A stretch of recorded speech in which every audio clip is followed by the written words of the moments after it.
If you've listened in to debates about the academic study of the Quran a bit, you might have heard the word Syriac. You might know that Syriac is a language. You might know that it's a language closely related to Arabic. You might even have heard claims that the Syriac language has something to do with the Quran, or even that Syriac is the key that unlocks the true meaning of the Quran. Maybe the most famous and controversial manifestation of this idea was a theory that when you read the Quran in the light of the Syriac language, you discover that the so-called maidens of paradise, these young, beautiful women that are given to the blessed, or maybe just to the martyrs when they arrive in paradise, are actually not maidens or young women at all, but grapes. We're going to speak about the Syriac language generally, about its relevance for Quranic studies, and we're even going to touch on the question of the virgins or maidens of paradise and whether they are really grapes. So I'm going to go ahead and share my screen and share with you here a PowerPoint focusing on this question of, is Syriac the key that unlocks the meaning of the Quran? Okay, here we go. Okay, so I'm going to do this in a couple of parts and share with you some basic introductions. First, to the question of what is the Syriac language, where was it spoken, in case you sort of heard that word Syriac, but have not sort of, I don't know, found a place in your brain to, to organize what it might mean and how it could be related to Arabic or Hebrew or other languages. Then we're going to turn to Syriac terms that might help us understand Quranic vocabulary. Then to some Quranic stories or narratives and how they might be related to Syriac legends. And finally, to the controversial question, virgins or grapes in paradise. Okay, let's go ahead and start with Syriac. As a language, we can see there on the top right of the screen that Syriac is part of the Semitic language family. I don't want to go into super depth about this, but just to give you some background, the word Semitic comes from the biblical name Shem, which is the name of one of the three sons of Noah. So the name came from this sort of traditional idea that, well, all the people in the world must be descended from the three sons of Noah, according to the biblical account. And so we could sort of divide their languages and attribute or assign groups of languages to one of these three. And so one group of languages traditionally was assigned to Shem. These became the Semitic languages. Take the traditional story for what it's worth. But in fact, linguistically, there is a group of languages which are really related historically that have this name Semitic. In principle, they all come from one language, which is sort of theorized, which is known as Proto-Semitic. And then divided into two branches. One, all extinct languages that took place in the East, what is today principally Iraq, a couple of other places as well. Those are the East Semitic languages like Akkadian. And then the West Semitic languages, which have various languages that, of course, still survive today. These include Arabic, Aramaic, we'll get back to that one, Hebrew, and then languages from Ethiopia and Eritrea, such as the Syriac, Amharic, etc. But Aramaic is the one that's important for us because the Syriac language is, in fact, Christian Aramaic. So it is an Aramaic language which was developed by Christians, which is distinguished by its own script. So there is Jewish Aramaic, which has a script which is very similar to the script used for Hebrew. And then there is, of course, Syriac, which is basically Christian Aramaic. It developed around the 1st century AD in the city of Edessa, what is today Urfa in Turkey or Turkiye. And important to note that Syriac is a language that was used by, this sort of sweeping geographical area of different cultures. And so, from Arabia to India, even China, there are stelae in China that are bilingual, Syriac and Chinese. And then it is a language used for religious purposes by various churches, including the Chalcedonian or Melkite churches, but most famously by the East Syrians, Church of the East, sometimes inappropriately called Nestorians, or the Syriac Orthodox Church, known sometimes referred to sometimes Miaphysites, but also by the Maronites, of course, which are distinct from both the Syriac Orthodox and the Church of the East. I mean, if that interests you, you could study and research more, but I'm not going to go into greater detail about that now. There was a massive literary output of the Syriac language in all sorts of genres. I mean, it's not well known today because, in fact, there are few Syriac speakers left today, so there are not that many who sort of carry on the legacy. But I mean, the library of Syriac works is just like outstanding, is mind-blowing. And these include Bible commentaries, religious hymns, various poetic works, philosophical works, theology, medicine, history, etc., etc., etc. And it's important to know that Syriac was really key in the translation movement that brought Greek pagan works into Arabic, the so-called, tradition around the so-called House of Wisdom, if it ever existed. That's another question. But I mean, most translators of this movement were not Muslims, but were Christians, who sometimes translated right from Greek into Arabic, but very often they took works which had already been translated by other Christians from Greek into Syriac, and then they took the Syriac works and translated them into Arabic. Among sort of the leading lights of the Syriac language are Ephraim, Jacob of Sarug. These are great sort of religious writers who wrote hymns, metrical homilies, things like this. Famously, Patriarch Timothy, who had a great debate with the Caliph al-Mahdi. One of the great translators was Hunayn ibn Ishaq, but the tradition goes on through the centuries up into the present day. A medieval historian is known as Bar Hebraeus ibn al-Abri in Arabic, and of course, the language does exist still today. I mean, sadly, most Syriac speakers, because of recent political events, have fled or been forced out of their native lands. So today there are very few left in Turkey or Syria. There's more significant numbers, but declining rapidly in Iraq, and very, very few left in Iran. Syriac speakers are prominent in the diaspora, but it's hard to keep the language alive in the diaspora. But in places like the United States and Australia and Sweden and other places, there are Syriac speakers. Okay, so let's get on to the Quran and move my face out of the way of the map. Let me say a couple of things about this map. This is a nice one that is available because it comes very close to the dating or the traditional dating of the Prophet Muhammad's birth, which is, of course, 570. So this is a linguistic map from 560. And just notice all around here, this yellow region is, so-called Aramaic Syriac speaking region. It wasn't monolingual, especially in cities. And this is actually helpfully pointed out by these little blue spots. Cities, Greek was still used, but Aramaic Syriac stretched throughout this region. Actually, it stretched even further to the east, but you can't really see it on this map. Okay, let me introduce you to a couple of names which seem to have sort of telltale signs in the Quran that they passed into the Quran from a Syriac tradition. One second. So one of these is a name for Isaac, the son of Abraham. In the Quran, he's named as Ishaq. This does not seem to come from the Hebrew Yitzchak, but rather from the Syriac, which is very, very close, just as that long I sound at the beginning, Ishaq.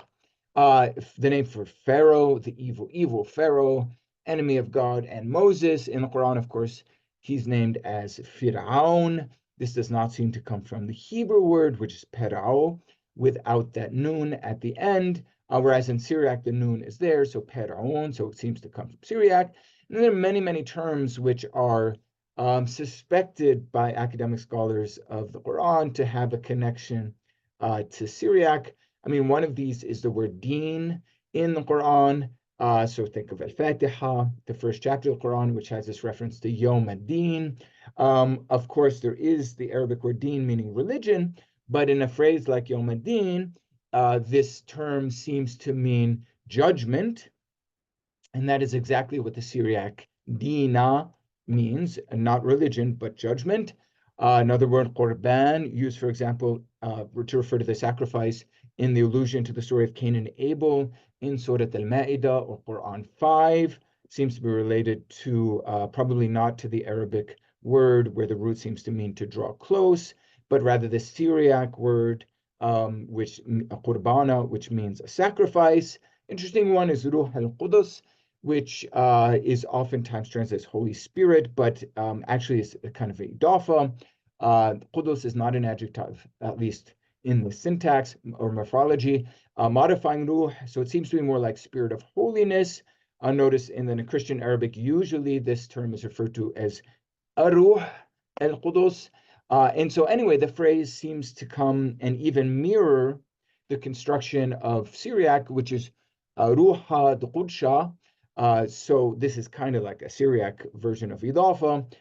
So there's that. I mean, this the Holy Spirit is associated with Jesus in the Quran, which is interesting, of course. So Christian stuff going on. And then another really interesting one is the Arabic word Furqan, which, is often translated the criterion for discernment or division, from the Arabic word or the root faraqa, which has to do something with division, difference, something like that. But there are places in the Quran where Furqan seems to have some meaning connected to the Syriac mean of a word Purqana, also in Aramaic. But Purqana does not mean division or separation, but rather redemption or salvation. So is the Quran sort of channeling or riffing on that Syriac term? Okay, I'm going to go on to two Syriac legends, which are related to Quranic stories. First is the Companions of the Cave. Allow me for just one moment first to introduce you to this kind of really cool work of art, which you find in this image here. This is by Sandow Birk, who wrote a work or produced a work called The American Qur'an, in which he set Quranic narratives in scenes from American life. He did this so that non-Muslim Americans would sort of have a way of thinking about the Quran through their own tradition, and also that Muslim Americans would have a way of situating their tradition in the American context. But note this, this illuminated page, which is channeling the story of the Companions of the Cave. Notice that there's a dog here. We're going to get back to the dog, but instead of setting this somewhere in the Middle East, Sandow Birk sets this in the Appalachians. I mean, imagine West Virginia, where a coal mine has just collapsed. So they're stuck in this cave with their dog. Okay, so let's get on to the Companions of the Cave account. This is, of course, in Surah Al-Kahf or Quran 18. I mean, a lot has been written about this, and a whole episode could be recorded, sort of taking the story from the beginning to the end. I just want to sort of highlight one element of it, which has an interesting connection to the Syriac legend. But I mean, allow me just to introduce the legend very briefly, which is before the Quran was proclaimed in the 7th century, Christians were already telling the story of the Companions of the Cave. They didn't call them the Companions of the Cave. They called them the Sleepers of Ephesus, because the city was set in what is today in Turkey, or Turkiye, the city of Ephesus. And I mean, so much could be said about the backstory. Super, super interesting. Basically, the reason why the story was told is because it is a way of communicating the teaching of the resurrection of the body. The historical setting for the story is that the released faithful Christians who were persecuted under a pagan emperor, his name was Decius, they fell asleep miraculously in a cave. Fell asleep basically means they died, and then God woke them up when a Christian emperor, Theodosius II, had come to the throne. And the whole thing was a lesson, actually, for Theodosius himself, to show that there really is the resurrection of the body and not only of the souls. Okay, more could be said about that, but the Quran is also interested in the teaching of the resurrection of the body. So it takes this story and proclaims it in its own fashion. Now, interestingly, in this story, there's a dog.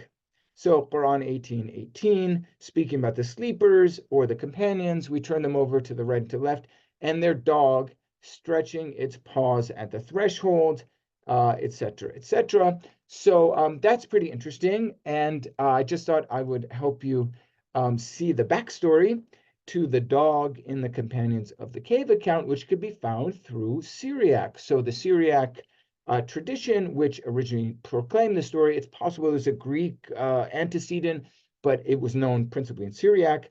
One of the versions of this is by a scholar we've already mentioned, Jacob of Saruk, who dies in 521, who wrote a metrical homily, or a memra, on the Sleepers of Ephesus, in which he has these following lines: "We beg you, good shepherd, who has chosen his sheep, preserve our flock from that wolf who is thirsting for our blood."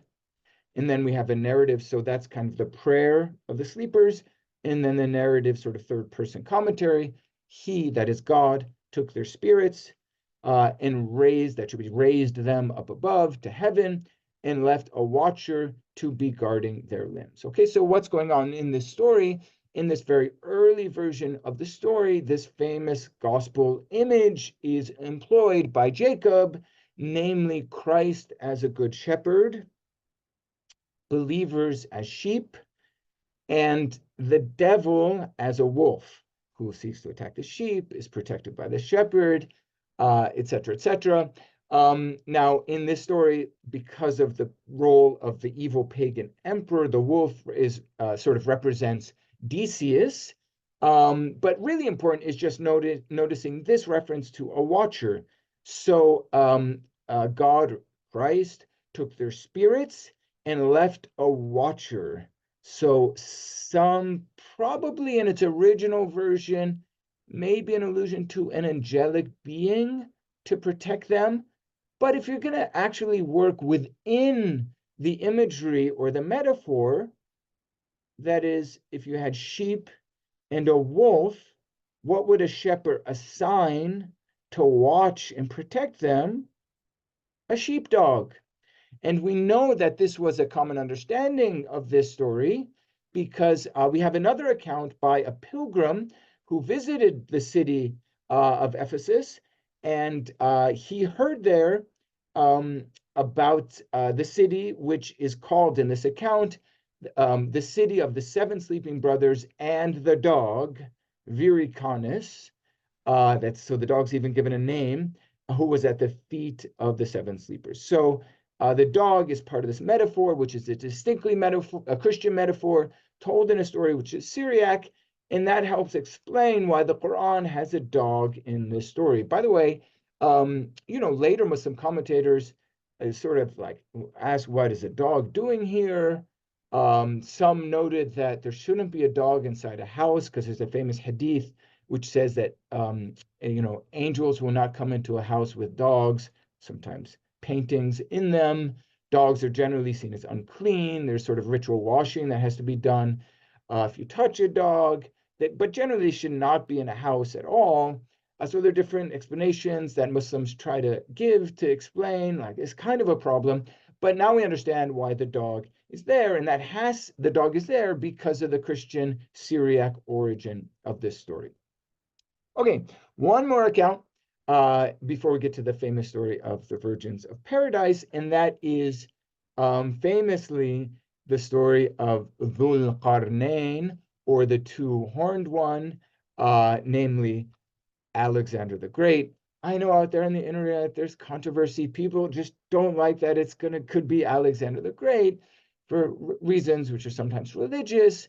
But I mean, academically, it's just a done deal. Like, it's clearly a reference to Alexander. There are just too many connections to the Alexander legends being told by Christians in late antiquity, starting with the representation of Alexander with two horns. And this is a coin representing Alexander, which shows, it's just one side of his face. So you see one of the horns, but this was a common representation of Alexander, and this is taken into the Quran. It's not the Alexander of pagan antiquity, where stuff was related in Greek, where Alexander was a pagan, all this stuff, obviously, connected to Aristotle, blah, blah, blah. The Alexander who gets into the Quran of Dhul Qarnayn is the Alexander of Christian late antiquity, because Christians sort of baptized Alexander and made him have this sort of prophetic role that leads to the coming of Christ, and in some cases the end time scenario involving Byzantine emperors, stuff like that. So let me just first introduce the Quranic passage here, and they ask you about Dhul Qarnayn. Say, I will tell you something about him. We established him in the land. We gave him means of everything. By the way, this is, again, in Quran 18, Al-Kahf. And you get some of the story. He sort of goes to one end of the world, where the sun sets, one place, probably imagining a flat earth where the sun, like this is the actual spot where the sun goes down, and it goes to the end of the world, and it goes to the northernmost stretches, all of this. Okay, so the real innovation, there were earlier studies of this passage at Surat al-Kahf in light of the Alexander traditions, but the guy who really sort of nailed it was Kevin Van Bladel, today of Yale University, who wrote this article, or book chapter rather, The Alexander Legend in the Qur'an, in which he shows that there are intimate connections with one particular work, and there's a bunch of them, so it gets confusing, on Alexander in late antiquity. This work is a Syriac work, Neshana Dile de Alexandros, The Glorious Deeds of Alexander. There's an earlier work called the Alexander Romance. I'm not going to try to sort through all of this. For a long time, it was thought, because of an allusion to an event that's datable in the text, possibly, but it's not kind of explicit, that this text might date right around 629 AD, but more recent studies of Tommaso Tazzei, who's appeared on Exploring the Quran and the Bible, suggest that this Neshana actually dates very likely to the 6th century, so not far from the date of when our friend Jacob of Sarug was writing his works, maybe from the reign of Justinian, could be connected, in fact, in some details to Justinian. Okay, and there's a lot could be said. Kevin Van Bladel says very provocatively, almost every element of this short Quranic tale finds a more explicit and detailed counterpart in the Syriac Alexander legend. So, that could be a whole nother episode, just going step by step at how close this Quranic passage is to the Syriac Alexander legend. But here we just want to sort of give examples of how things that might seem peculiar in the Quran, like why do we have a character who's named the guy with 2 horns? Well, it's because of the Syriac tradition, which again is channeling or baptizing the figure of Alexander the Great and using them for the arguments they're making about world history, the role of Christ, all of this. But in the Alexander legend, explicitly, Alexander is made to call upon God to give him horns. So he prays to God, Alexander, and says, "Oh God, master of kings and judges, you who raise up kings and dismiss their power, I perceive with my mind that you made me great among all kings, and that you caused horns to grow on my head, so that I may gore with them the kingdoms of the world." So much. There's so many other connections that could be made about Gog and Magog, Alexander going to the edge of the world, all of this. But hopefully that's interesting already. It helps you see how the Quran is developing for its own purposes this Syriac legend. Okay, on to the last topic, the most controversial topic. There was this book that made a lot of noise in academic Quranic studies, and even beyond, on the New York Times and all sorts of articles. There was a lot of noise around Christoph Luxenberg's Syro-Aramaic reading of the Quran, originally published in German, principally because of one argument. There's lots and lots of arguments, some of which have found agreement among other scholars, some of which have not. But the big argument that everyone wanted to talk about, not surprisingly, was the idea that the so-called virgins or maidens of paradise, that whole concept is a misreading of a Quranic passage, because this Quranic, or of Quranic passages, because the Quran is actually including in these passages expressions that are basically Syriac, not Arabic. And when you understand that they are Syriac, you see that what the Quran is speaking about is not virgins in paradise, but instead is grapes. Okay, so I mean, I'm just going to share with you a couple of passages here to sort of highlight this argument as presented, excuse me, by Christoph Luxenberg. Over here, he just introduces the idea that, this became very elaborate tradition in Islamic literature about all of the qualities of these virgins. Of course, Western like mass media and stuff made a big deal about this and probably overdid it about how important it is. But there are these traditions, some of which are explicit in the Quran, some of which are just part of later Islamic tradition, about the virtues of these women, which men receive. There's lots of fatwas out there or opinions on the internet these days about, why do you also get your wife from earth when you're enjoying these virgins in paradise? What about women? What about unmarried women? Like they may get their husband and share him along with these other virgins. But what about women who are never married? Do they get any sexual pleasure in paradise? It was all kinds of ideas about there. But Luxemburg said all this is wrong. It's not about sexual paradise at all. And he says, well, one reason that you can see this is that the actual Arabic, so what he would say, so-called Arabic expression taken to mean virgins is hur'in, which is interesting, right? It's not a word that simply means girl or lady or maiden or virgin or something like that. Hur seems to mean white. In ain seems to mean eyes, and so white eyes. And then there's traditions that would say, well, as he notes up here, these virgins or maidens, they had beautiful eyes, and the Quran calls them white eyes, maybe because there's a contrast between the black and white or something. But Luxemburg says Arabic literature, and also other literatures, when they speak about beautiful eyes, they say black eyes, brown eyes, blue eyes, but no one says beautiful white eyes.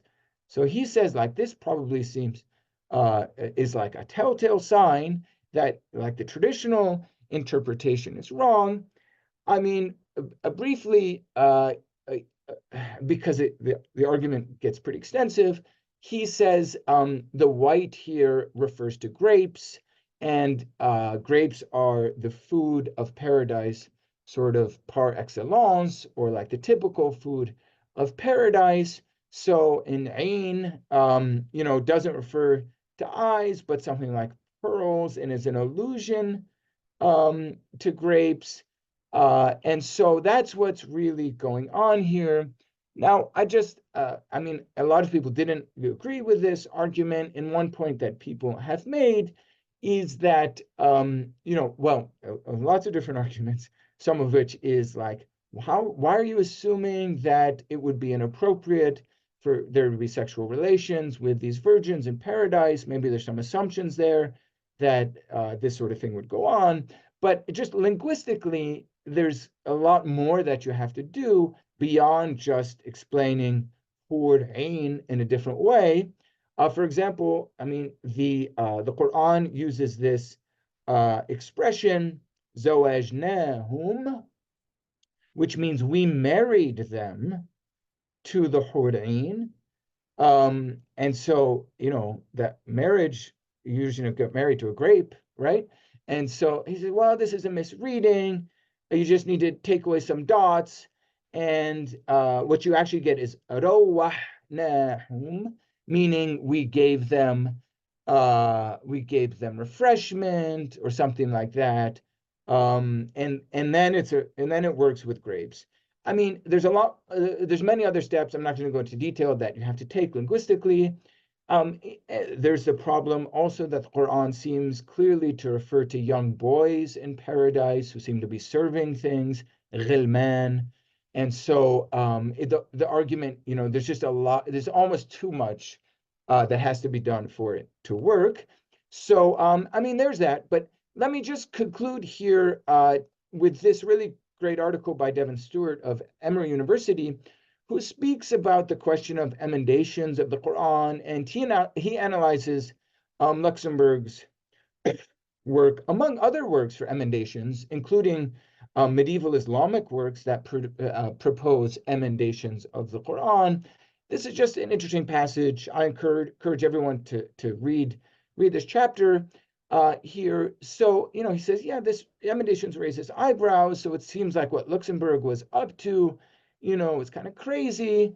But, it would be a mistake to eschew emendation, because first of all, Muslim scholars did it themselves. But in critical academic work, this is what you do. If you can get to a better reading of the text and therefore get to a more sort of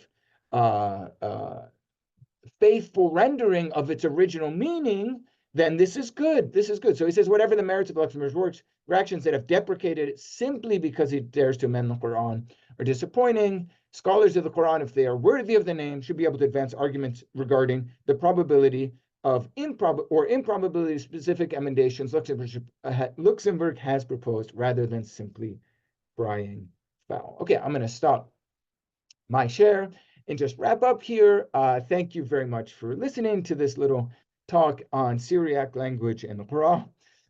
In the Quran, like all other theories of the Quran, when you work with Syriac, you do it on a case-by-case basis. And in many times, like with the Companions of the Cave and with Dhul-Qarnayn, it can be very profitable and help us come to a more rigorous, serious understanding of Quranic passages in their historical context.